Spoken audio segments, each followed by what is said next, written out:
នៅក្នុងវីដេអូនេះយើងមកនិយាយអំពីខេត្តកំពង់ធំបានជួបគ្រោះរន្ធត់មួយមែនទែនគឺមានករណីរថយន្តក្រុងមួយគ្រឿងដែលជាប្រភេទរថយន្តក្រុង2ជាន់សម្រាប់រត់នៅពេលយប់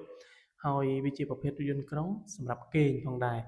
ហើយរថយន្តក្រុងមួយហ្នឹងគឺបានបើកបុកជាមួយនឹងបង្កាន់ដៃស្ពានអូប្រាសាទដែលស្ថិតនៅក្នុងឃុំកកោះស្រុកសន្ទុកខេត្តកំពង់ធំ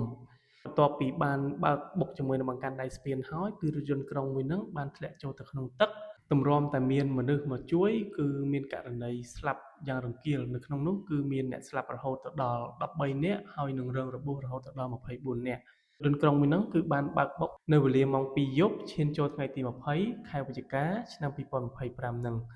ហើយបច្ចុប្បន្នគឺអាជ្ញាធរគេបានទុកដាក់សាកសពជាច្រើននៅក្នុងវត្តកកោះដែលស្ថិតនៅក្នុងភូមិជ័យជំនះឃុំកកោះស្រុកសន្ទុកខេត្តកំពង់ធំតាក់ទងជាមួយនឹងមូលហេតុដែលបណ្ដាលឲ្យមានការបុកបង្កាន់ដៃស្ពានហើយធ្លាក់ចូលទៅក្នុងទឹកហ្នឹងគឺគេអត់ទាន់បានបង្ហាញមូលហេតុមកពីមូលហេតុអ្វីទេអ្វីដែលគេគិតខ្លាំងជាងគេគឺដោយសារតែកង់ឡានងងុយគេងហើយបន្ទាប់មកទៀតគឺការកិច្ចពីឧបសគ្គណាមួយទើបធ្វើឲ្យរថយន្តក្រុងមួយហ្នឹងបុកជាមួយបង្កាន់ដៃស្ពានហើយធ្លាក់ទឹកតែម្ដង